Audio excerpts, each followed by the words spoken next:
Dans la vibrante ville d'Abidjan, où les gratte-ciel du plateau touchent presque le ciel, un homme nommé Adrien Konaté régnait en maître.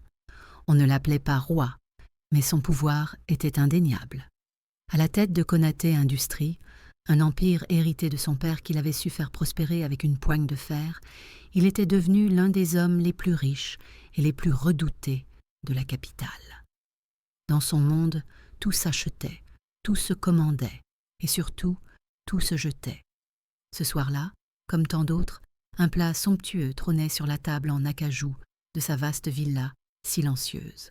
Un poisson braisé, cuit à la perfection, sa peau dorée et croustillante promettait des merveilles, accompagné d'un attiéké léger comme un nuage et de quelques tranches d'aloco sucré.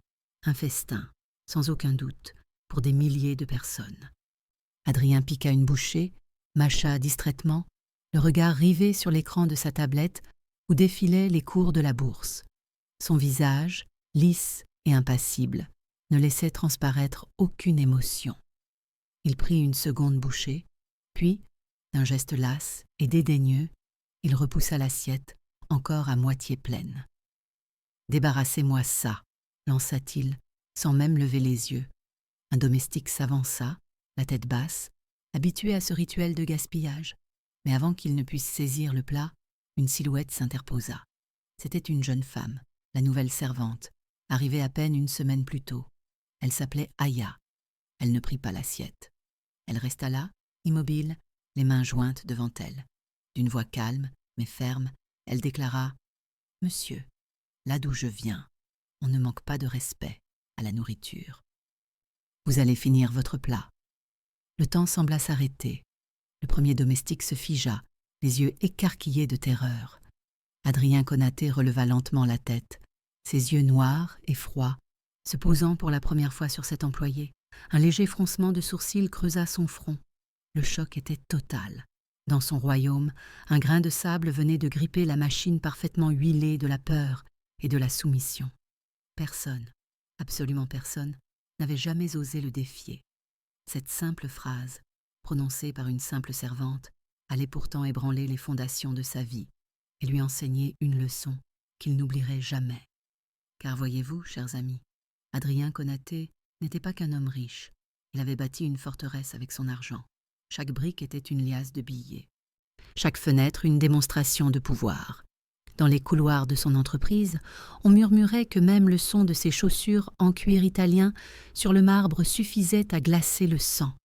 Il pouvait renvoyer un cadre supérieur pour une virgule mal placée dans un rapport, ou humilier un assistant devant toute une salle de réunion, parce que son café n'était pas à la température exacte qu'il exigeait. Il ne voyait pas les gens, mais des fonctions, des outils à son service, des pions sur son échiquier personnel. La peur était son langage, et l'obéissance, la seule réponse qu'il tolérait. Ses employés le craignaient, ses partenaires le flattaient, mais personne ne l'aimait. Il vivait seul dans sa gigantesque villa du quartier de Cocody, une prison dorée gardée par un personnel tremblant. Chaque jour était une répétition du précédent. Travail, démonstration de force, retour à la maison, et ce fameux repas solitaire, commandé avec exigence et jeté avec mépris. Pour lui, la nourriture n'était qu'une autre marchandise. Si elle ne lui apportait pas une satisfaction immédiate et parfaite, elle était bonne pour la poubelle. Il ne pensait jamais au pêcheur qui avait passé sa nuit en mer, ni à la femme qui avait roulé l'attiéké à la main, ni même au cuisinier qui, dans sa propre cuisine, s'efforçait de lui plaire. Et puis, Aya était arrivée. Elle n'avait rien de ce que la ville considérait comme impressionnant. Elle venait d'un petit village de l'intérieur des terres, un de ces endroits où la communauté est tout et où chaque grain de riz a de la valeur. Orpheline, elle avait été élevée par sa grand-mère, une femme dont le visage était une carte de sagesse et dont les mains, bien que ridées, savaient encore cultiver la terre. C'est elle qui lui avait tout appris, le respect des aînés, la valeur du travail et par-dessus tout, la sacralité de la nourriture. « Ne jette jamais la nourriture, ma petite », lui disait-elle souvent, car c'est jeter le cadeau de la terre et la sueur des hommes.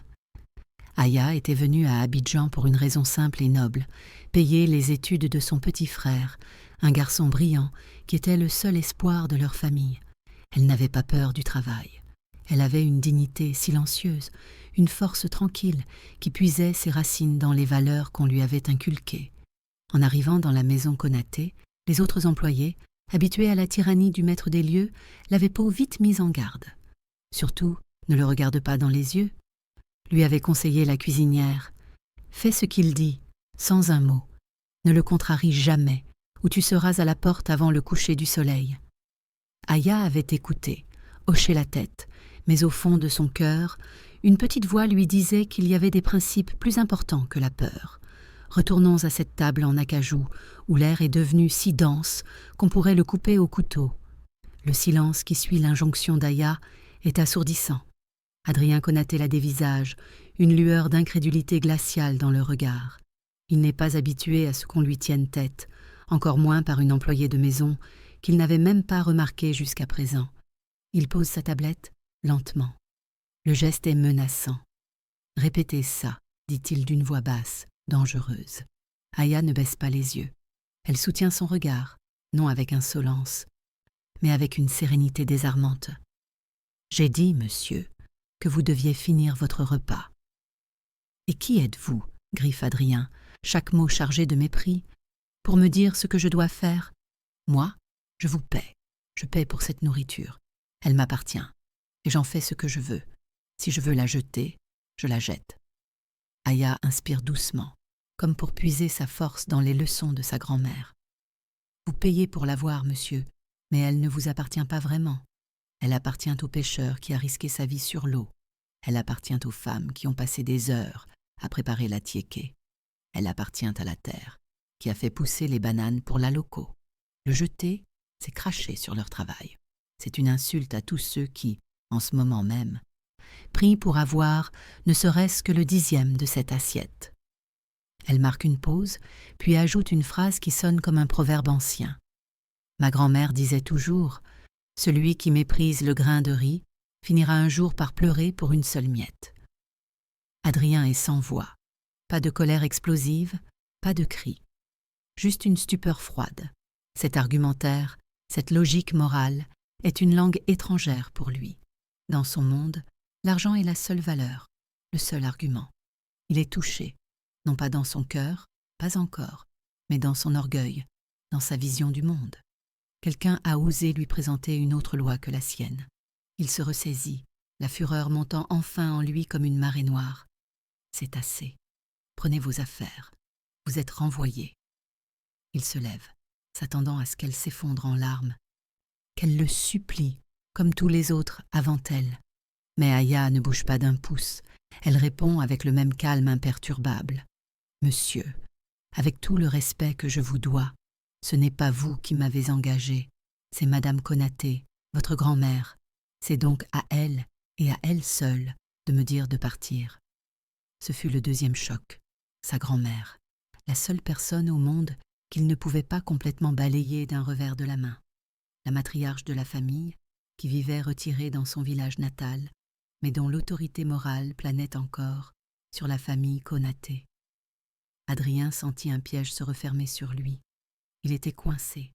Pour la première fois de sa vie d'adulte, il venait de perdre une bataille de pouvoir, et il la perdait face à une servante. Il ne dit plus un mot. Il tourna les talons et quitta la salle à manger, laissant derrière lui une assiette à moitié pleine et une atmosphère lourde de non-dits. Ce soir-là, Adrien Konaté ne dîna pas, et pour la première fois depuis des années, il ne dormit pas d'un sommeil tranquille. Les paroles d'Aya tournaient en boucle dans son esprit, non pas comme une accusation, mais comme une énigme. Le lendemain matin, un nouveau jour se levait sur Abidjan, mais dans la villa Konaté, une guerre froide avait commencé. Adrien, furieux et humilié, avait immédiatement appelé sa grand-mère. La conversation fut brève et sans appel. « N'y touche pas », avait dit la vieille dame de sa voix rauque. « Cette fille a plus de sagesse dans son petit doigt que toi dans toute ta tour de verre. Elle reste. Peut-être qu'elle parviendra enfin à t'apprendre ce que tes millions et ton arrogance t'ont fait oublier. Être un homme. » Le verdict était tombé. Adrien ne pouvait pas renvoyer Aya. Mais s'il ne pouvait pas la briser par un ordre, il essaierait de la briser par le labeur. Il décida de lui rendre la vie impossible, de la pousser à la démission. C'était devenu une affaire personnelle, un duel silencieux. Les épreuves commencèrent. Le premier jour, il renversa délibérément un vase rempli d'eau boueuse sur un immense tapis perçant d'une blancheur immaculée. « Nettoyez-moi ça », ordonna-t-il froidement. « Je le veux impeccable, dans 1 heure. » C'était une tâche herculéenne. Le personnel, horrifié, savait que la tâche était presque impossible à enlever. Mais Aya ne se plaignit pas. Elle alla chercher du sel, du vinaigre blanc et une brosse, des remèdes de grand-mère, et se mit au travail à genoux, avec une patience et une concentration infinie. 1 heure plus tard, quand Adrien revint inspecter, il ne trouva pas la moindre trace de saleté. Il ne dit rien, mais un pli de contrariété marqua son visage. La semaine suivante, il l'envoya en mission à l'autre bout de la ville, dans le marché grouillant de Traichville. Sa mission ? Lui trouver une épice rare, une variété de piment oiseau sauvage que, selon lui, seule une vieille femme vendait dans un coin obscur du marché. Il ne lui donna qu'une description vague et un délai ridicule, espérant qu'elle se perdrait ou échouerait. Mais Aya, qui avait grandi en connaissant la valeur des plantes et des marchés, ne se laissa pas démonter. Elle navigua dans la foule avec aisance, posa des questions poliment, utilisa le langage du respect que les gens du marché comprenaient. Non seulement elle trouva la vieille femme et le piment exact, mais elle revint bien avant l'heure fixée, avec en prime quelques conseils de la vendeuse sur la meilleure façon de l'utiliser en cuisine. Adrien sentit une nouvelle vague d'irritation. Elle ne craquait pas. L'épreuve la plus vicieuse fut celle de la bibliothèque. Adrien possédait une collection impressionnante de livres, rangés sur des étagères allant du sol au plafond. Un soir, il décréta qu'il voulait que tout soit réorganisé. Non pas par ordre alphabétique, ce serait trop simple, mais par ordre chromatique de la tranche, puis par année de publication à l'intérieur de chaque couleur.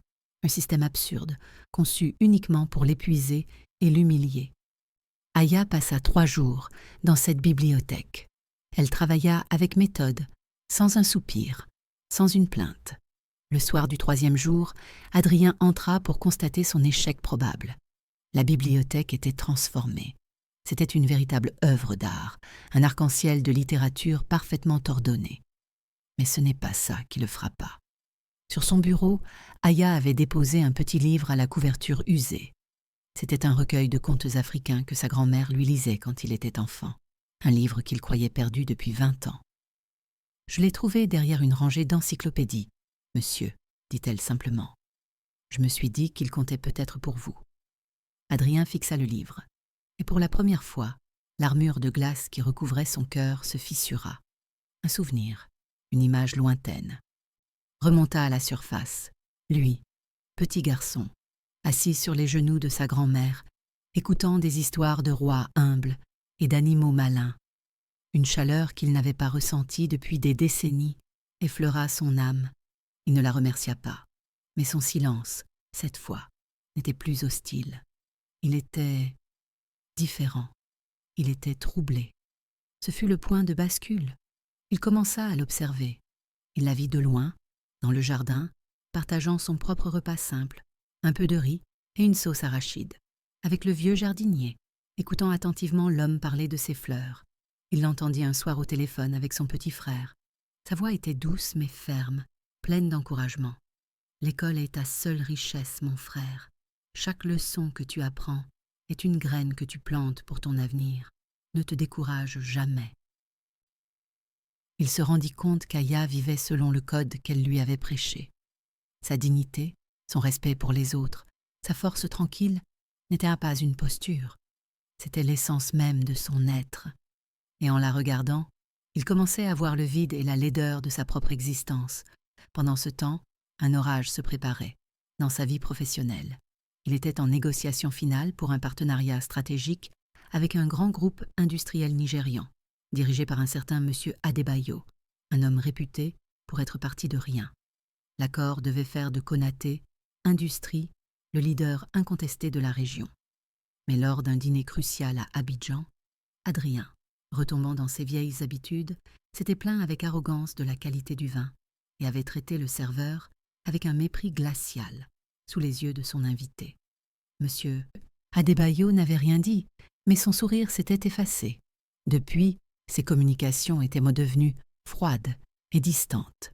Adrien sentait que l'affaire de sa vie était en train de lui glisser entre les doigts. La nouvelle tomba un vendredi soir, par un email court et formel. Le groupe de M. Adebayo se retirait des négociations.